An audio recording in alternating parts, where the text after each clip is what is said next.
And welcome back to Inside the Pressure Cooker with Chef Chad and Chef Morris. Uh, Last week, we split everything up into three parts. It looks like we're going to be doing that this week. I'm actually still editing the rest of this episode. But here's episode 1 of 2, probably 3. I think that worked pretty well, splitting it up into those 3 days as well. And sorry about last week. Not sure how or what, but I fucked up the editing on that. And so the first episode came out pretty janky. I was able to go in and fix it. So if you haven't gone and listened to it because it was all just jacked, give it a shot again. It's been updated. So sorry about that. I'll get back to looking at my checklist. So moving on. All right, this week, the topic at hand is culinary identity. And hello, and everybody, welcome back. So today we're Josh Morris here with me, and we're going to be talking culinary identity. Yep. Now, for me, we were kind of talking about this is going to go in a lot of different directions, but they all kind of fall into the same category of culinary identity. Mm-hmm. And I'll just kind of launch into this a little bit. Just before this, Morris and I were talking about a little bit. I was thinking about my growing up in this industry, and when I was growing up, wearing a chef coat was a privilege. Yeah. And I was honored to put it on every day. And for me, it was also about striving towards getting into that next position. And where if I was able to get like the restaurant's logo and my name on a coat, it was almost like validating all the work that I'd been putting into it. Yeah, for sure. It's like, okay, this is, I knew it was real, but it seemed to mean something more to me. And over time, I got less attached to that. Mainly because I was probably just getting older and just like, I don't give a fuck. But that's, in hindsight, that's kind of a shitty opinion because now I'm kind of taking away from all the other young cooks that are striving for that same thing. Right. And so I understand that. And then so, but as I advanced, it got to a certain point where as I was building restaurants, there's this trend that started coming about, or man, almost like a renaissance, if you will, Right. in the chef world, where it wasn't about, people were ditching the chef coats and going with t-shirt, shorts, or like or jeans, and then just an expensive apron. Right. And I'm not sure what you would want to call that. Well, But then all of a sudden it became, I was going to say, but now at that point, like what are you working towards? Is a lot of people like, hey, that coat means something. Yeah. So now that we've taken that coat away, now we're back to that culinary identity. I felt the same way. Like when I became an executive chef, like that coat, it meant a lot to me, and I felt privileged and also proud. Like every day when I got to put it on, it was a symbol, and when you strap that symbol to yourself every single day, it really does mean something. And it's like you said, like for a lot of cooks, you're building up to that. I'm glad the toques went away. and and even like I know the whites were a big deal, like a very significant symbol, and even the whites started to go away, just wearing like black chef coats or gray chef coats. But even that feeling never really left me either until I was working in a place where I had to wear a white chef coat, but I wasn't happy at that job, so I wasn't necessarily proud of what I was doing. So a lot of that symbolism is structured around what you're doing, why you're doing it. So if you're having a bad experience, you're not going to enjoy that coat. If you're having a great experience, you are going to enjoy it.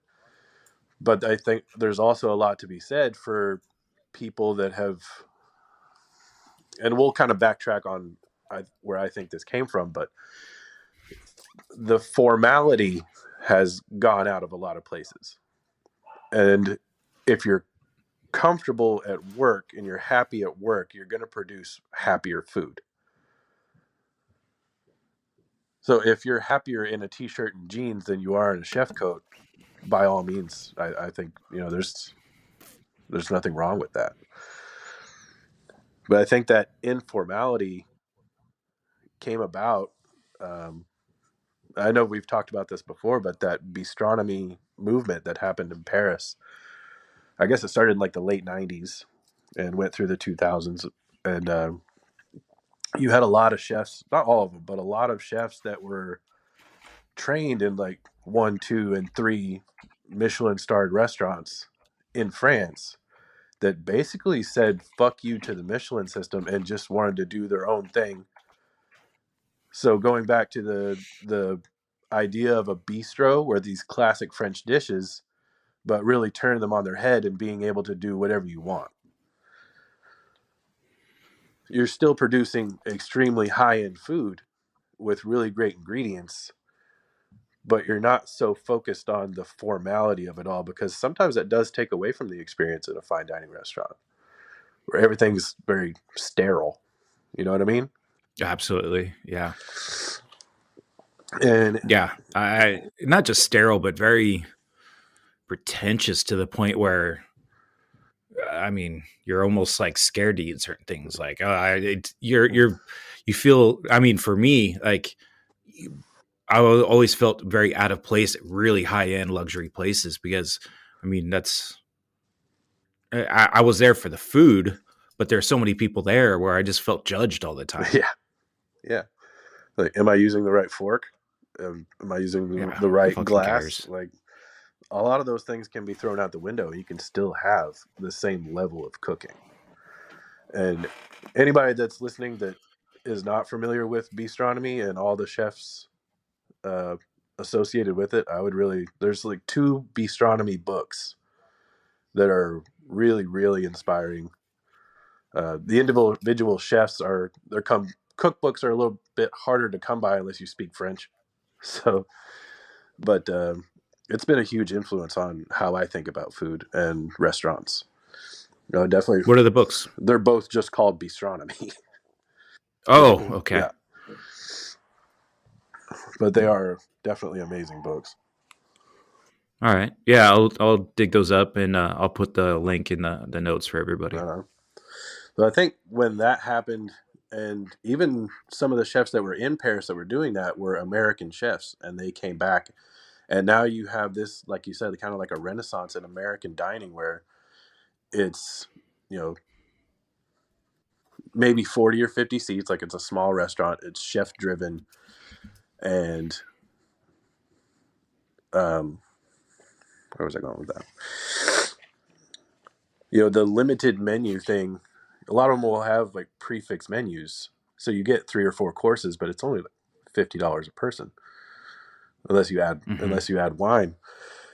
And there's something beautiful about prefix menu, and I wouldn't be surprised if that becomes more of a thing in America, is because you can control a lot of costs when you only have to make 4 dishes, as opposed to Yeah. having an open menu with 15 to 20 items and you don't know if it's going to sell or if it's not. I think the prefix menu could be more of a staple coming up because costs are becoming so outrageous for product.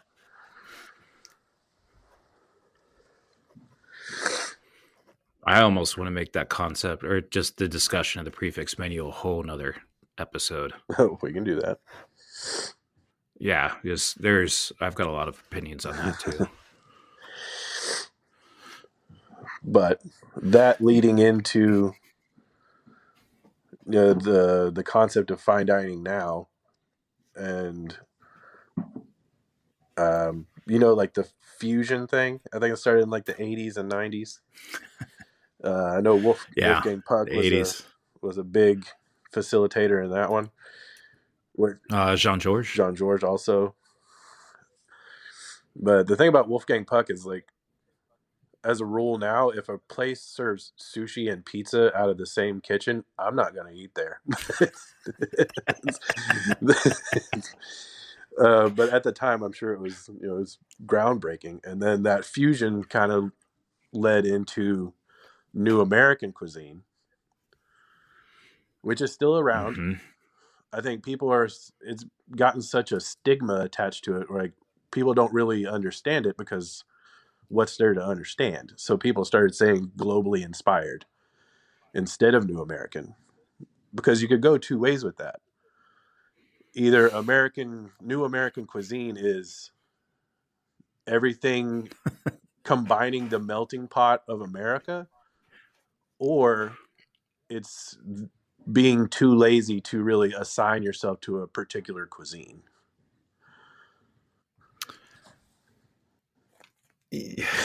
Yeah, and I mean, God, I mean, you know how I feel about the concept of New American, Yeah, and I don't know if I've said this on the show either. Is the funny part about it is the first restaurant that is been recorded or that they've been able to find that was labeled as an American restaurant, where they labeled themselves as an American restaurant, and they went out of their way to say, "Hey, we're going to build an American restaurant." It's um, was actually in New York by a French chef,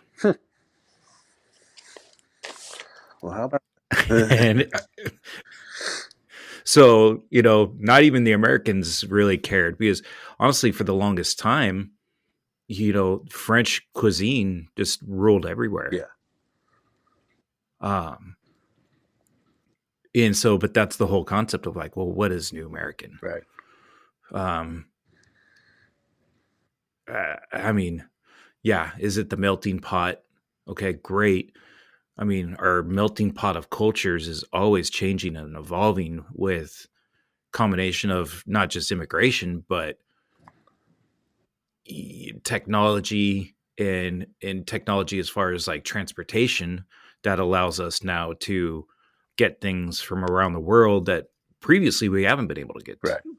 So that now changes things. That's also changed agriculture to a degree on what people are looking for, things you can find in the market. Mhm. Just the local grocery store by me, I mean, has stuff there that 15 years ago you would have had to go on to a specialty store to find some of the Right. stuff. Now it's all kind of widely available. Um, so I mean, does New American mean like that you've got pizza and sushi on your restaurant menu? And I mean, as well as a curry and fill in the blank, Yeah. and bouillabaisse, right? Your appetizers, instead of calling it apps, you're calling them tapas. Yeah. But if you ask somebody So that's not that's not from America, what is American food? What do you think they're going to say? fucking Yeah, McDonald's. that's what I'm thinking. Like burgers, hot dogs. Those things aren't even Yeah. American. They're German. So, Shitty pizzas. shitty pizza, spaghetti and meatballs even. So there's really, I don't know how to define what American cuisine is. A lot of other countries have, their food cultures go back thousands and thousands of years. America, you know, pretty much eradicated the natives, so we don't have like a native cuisine. The oldest cookbooks from here are the southern cuisines, but all that stuff was, West African. Mm-hmm. So we don't really have anything here except buffalo wings.